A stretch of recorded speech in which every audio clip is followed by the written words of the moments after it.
मुगल साम्राज्य 1526 में शुरू हुआ। मुगल वंश का संस्थापक बाबर था। अधिकतर मुगल शासक तुर्क और सुन्नी मुसलमान थे।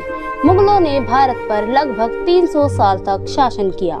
बाबर ने 1526 ईस्वी से 1530 ईस्वी तक शासन किया।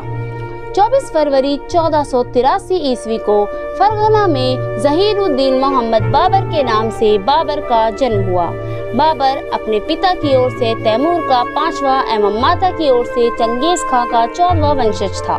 बाबर के पिता उमर शेख मिर्जा फरगाना नामक एक छोटे से राज्य के शासक थे। बाबर फरगाना की गद्दी पर 8 जून 1494 ईस्वी में बैठा।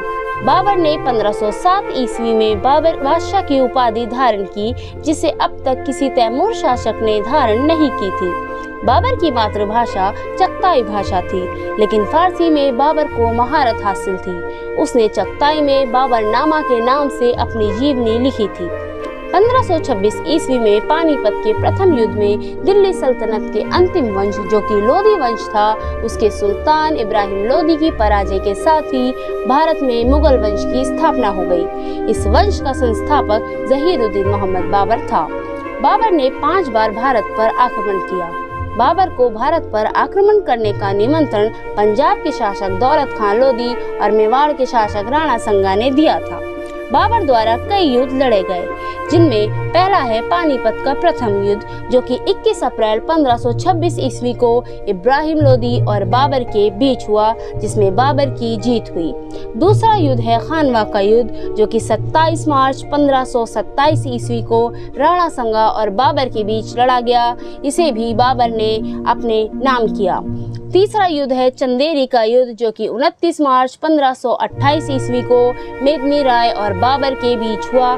इसमें भी बाबर ने अपनी जीत दर्ज की। चौथा युद्ध है घाघरा का युद्ध जो कि 6 मई 1529 ईस्वी को अफगानों और बाबर के बीच लड़ा गया, जिसमें बाबर की जीत हुई।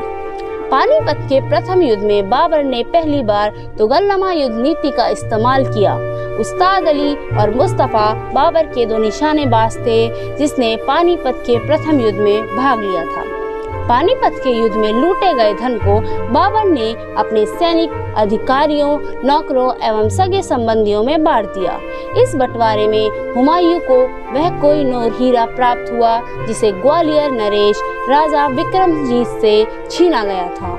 इस हीरे की कीमत के बारे में ये माना जाता है कि इसके मूल्य द्वारा पूरे संसार का आधे दिन का खर्च पूरा किया जा सकता है। भारत विजय के ही उपलक्ष्य के बारे में प्रत्येक काबुल निवासी को एक चांदी का सिक्का उपहार स्वरूप प्रदान किया गया। अपनी इसी उदारता के कारण उसे कलंदर की उपाधि दी गई। खानवा के युद्ध में जीत के बाद बाबा को गाजी की उपाधि भी दी गई। 48 साल में 27 सितंबर 1530 ईस्वी को आगरा में बाबर की मृत्यु हो गई। बाबर के शव को पहले आगरा के आराम बाग में दफनाया गया, बाद में काबुल में उसके द्वारा चुने गए स्थान पर दफनाया गया, जहां उसका मकबरा बना हुआ था। उसके बाद उसके पुत्र हुमायूं मुगल बादशाह बना। बाबर की अपनी आत्मकथा बाबरनामे की रचना की थी, जिसका अनुवाद बाद में अब्दुल रहीम खान खाना ने किया। बाबर को मुबैयान नाम की पश्शैली का जन्मदाता भी कहा जाता है। बाबर ने कुल 11 शादियां की थी, जिनमें उसके सभी बच्चों में हुमायूं उसका उत्तराधिकारी बना।